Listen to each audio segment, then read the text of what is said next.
हर हर महादेव दोस्तों, स्वागत है आपका एक और नई पवित्र यात्रा पर। और ये यात्रा कोई साधारण यात्रा नहीं बल्कि महादेव के पवित्र स्थान अमरनाथ की यात्रा की है। तो इस वीडियो में मैं आपको अमरनाथ की यात्रा की पूरी जानकारी दूंगा, वो भी आसान और सिंपल तरीके से स्टेप बाय स्टेप। तो दोस्तों, भोले बाबा की अमरनाथ की यात्रा पर इस बार अगर आप जा रहे हैं तो ये वीडियो आपके लिए बहुत ज्यादा हेल्पफुल रहेगी। जिनको अभी तक बुलावा नहीं आया तो वो कमेंट में हर हर महादेव जरूर लिखे, ताकि भोले बाबा भी अपनी इस अमरनाथ की यात्रा पर जल्द ही बुलाएं। दोस्तों, अमरनाथ की यात्रा पर जाने से पहले आपको दो काम करने होंगे। पहला, अपना हेल्थ मेडिकल सर्टिफिकेट बनाना होगा और दूसरा, इस यात्रा के लिए आपको सबसे पहले रजिस्ट्रेशन करना होगा। तो जो लोग अमरनाथ की यात्रा पर जा रहे हैं वो पहले से ही अपना हेल्थ मेडिकल सर्टिफिकेट बनाते हैं, उसके बाद रजिस्ट्रेशन कर लेते हैं। ये काम बहुत ही पहले करते हैं, यानी कि 2-3 महीने पहले ही वो कर लेते हैं। आप भी ये काम सबसे पहले करें। तो सबसे पहले आप अपना हेल्थ मेडिकल सर्टिफिकेट बनाएं। उसके लिए आप सबसे पहले ऑनलाइन इस वेबसाइट पर जाएं।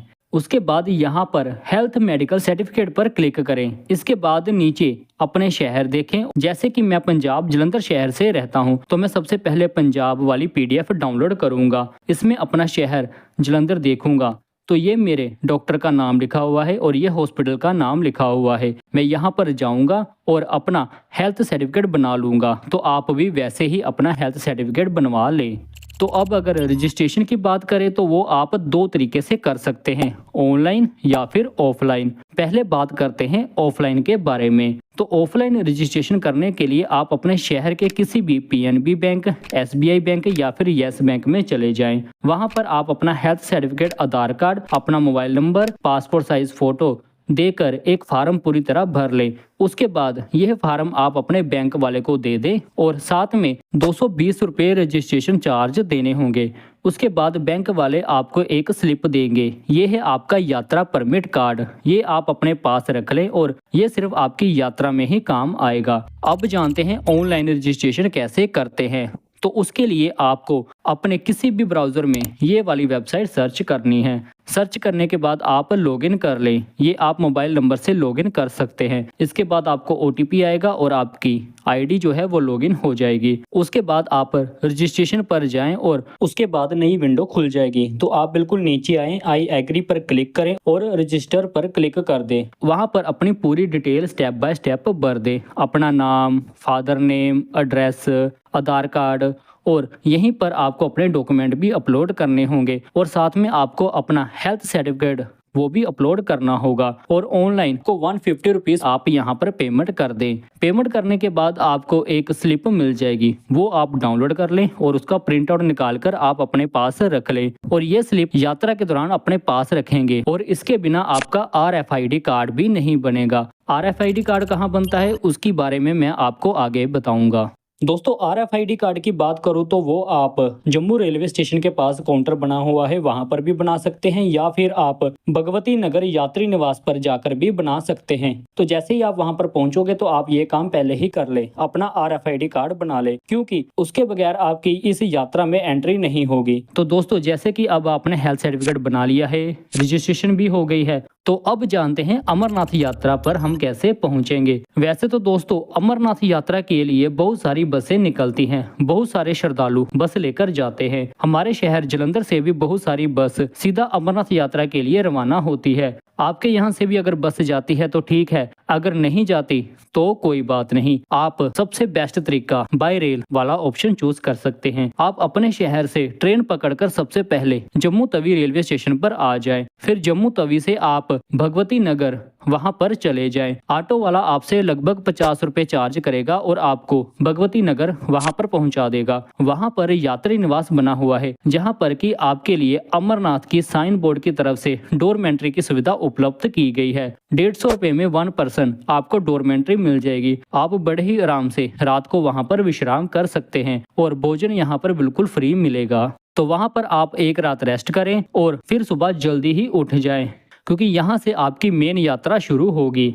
यहाँ से आपको बाय बस आगे जाना होगा। अमरनाथ यात्रा के 2 रूट है, पहला है पहलगाम, दूसरा है बालटाल। पहलगाम से गुफा की दूरी लगभग 32 किलोमीटर की है। और अगर बालटाल की बात करें तो बालटाल से गुफा की दूरी लगभग 14 किलोमीटर की ही है। तो दोस्तों सुबह सुबह जल्दी 4 बजे उठें, अपनी पहलगाम या बालटाल के लिए यहीं से आप बस की टिकट ले लें। आप रात को भी टिकट पहले से ही बुक कर सकते हैं। अब एक इम्पोर्टेंट बात आपको बताता हूँ दोस्तों, अगर आप अपने साथ ज्यादा सामान लेकर आए हैं तो आप यहीं लॉकर रूम में अपना सामान जमा कर दें, क्योंकि अमरनाथ यात्रा में आपको ज्यादा भारी सामान लेकर जाने की जरूरत नहीं है। आप अपने साथ सिर्फ मेन सामान ही लेकर जाएं, जैसे कि गर्म कपड़े, गर्म जैकेट, स्वेटर, दस्ताने, टोपी और सबसे इम्पोर्टेंट आप अपने साथ रेनकोट जरूर लेकर जाएं, क्योंकि वहां पर कभी कभी बारिश भी पड़ जाती है। तो आप बस ये मेन सामान लेकर जाएं और ज़्यादा भारी सामान ना लेकर जाएं, नहीं तो आपको चढ़ाई चढ़ने में मुश्किल होगी। तो आप एक बात का ध्यान जरूर रखें कि आपको जो बस है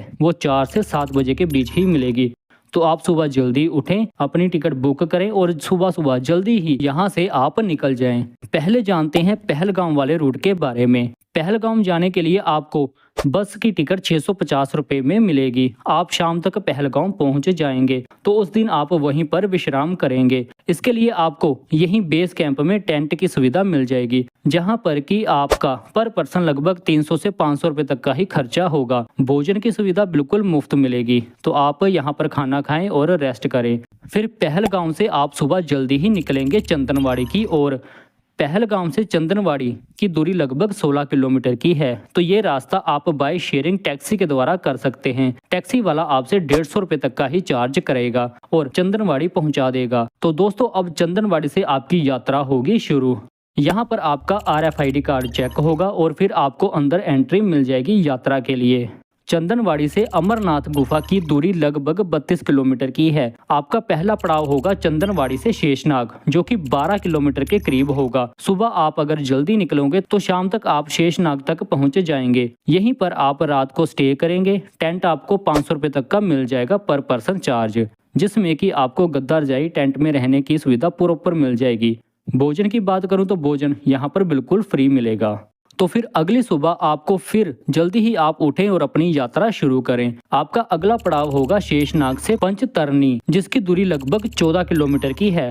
तो अब अगर आप पंचतरनी पहुंच ही गए हैं तो आप थोड़ी देर यहाँ पर विश्राम करें, भोजन ग्रहण करें और यहीं से आप आगे अपनी यात्रा शुरू कर लें। यहाँ से आपका अगला पड़ाव होगा भगवान शिव जी की पवित्र गुफा, जिसकी दूरी लगभग 6 किलोमीटर की है। तो आप जल्दी से जाएं और वहां पर पहुंच जाएं। वहां पर पहुंचने के बाद भगवान शिव जी के शिवलिंग के दर्शन करें, अपनी मनोकामना मांगे और वापस पंचतरनी आ जाए। रात तक आप वापस पंचतरनी आ ही जाएंगे। फिर वहीं पर आप स्टे करें, टेंट में रुके, खाना पीना खाएं और फिर सुबह वापस आप अपनी यात्रा शुरू कर सकते हैं।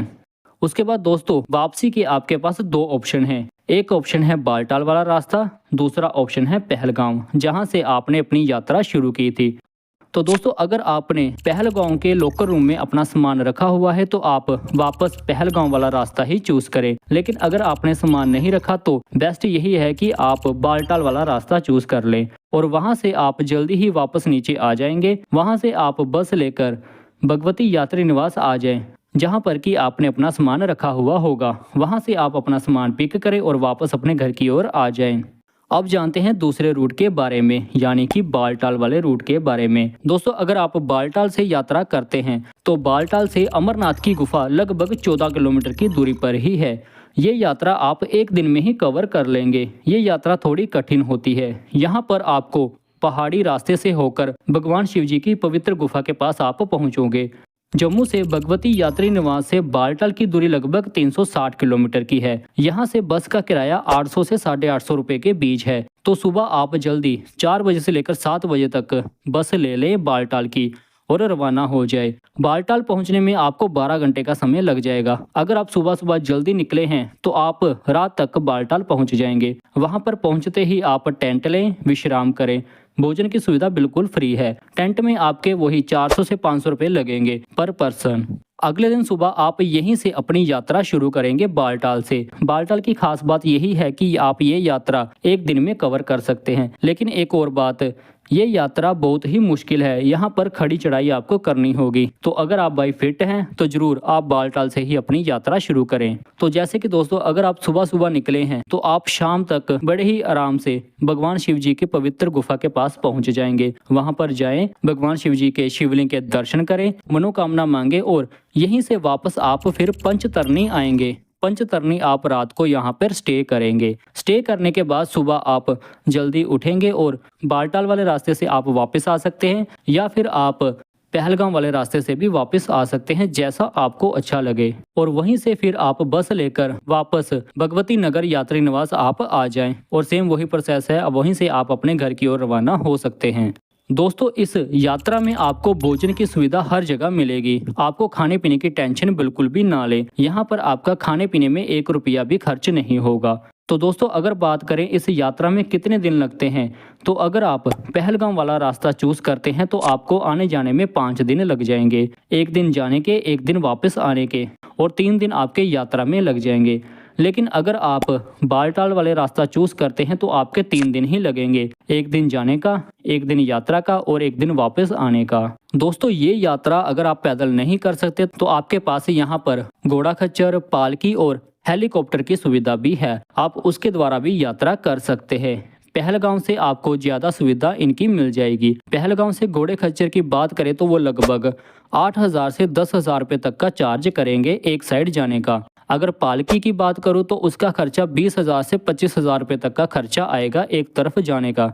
और अगर हेलीकॉप्टर की बात करूँ तो उसके लिए आपको पहले से ही बुकिंग करनी होगी। इसके लिए आपका आने जाने में लगभग 8,000 रुपये तक का खर्चा आएगा। हेलीकॉप्टर से कैसे यात्रा करनी है उसकी एक अलग से वीडियो बनी हुई है। जैसे कि दोस्तों, अगर आप अमरनाथ यात्रा पर जा रहे हैं, आपको आपकी यात्रा की तारीख मिल गई है, तो उससे पहले ही सुबह रनिंग, थोड़ी थोड़ी एक्सरसाइज करना शुरू कर दें ताकि आप फिट रहें। फास्ट फूड बंद कर दें और हेल्थी फूड खाएं। ऐसा इसलिए कह रहा हूं ताकि आप फिट रहेंगे तो ये यात्रा आप बिना थके आराम से कर सकते हैं। तो दोस्तों, ये थी अमरनाथ यात्रा की पूरी इन्फॉर्मेशन स्टेप बाय स्टेप। उम्मीद करता हूँ ये इन्फॉर्मेशन आपको अच्छी लगी होगी। अगर फिर भी आपका कोई डाउट है तो आप मुझे कमेंट में पूछ सकते हैं। फिर मिलेंगे एक और नई पवित्र यात्रा पर। तब तक के लिए हर हर महादेव।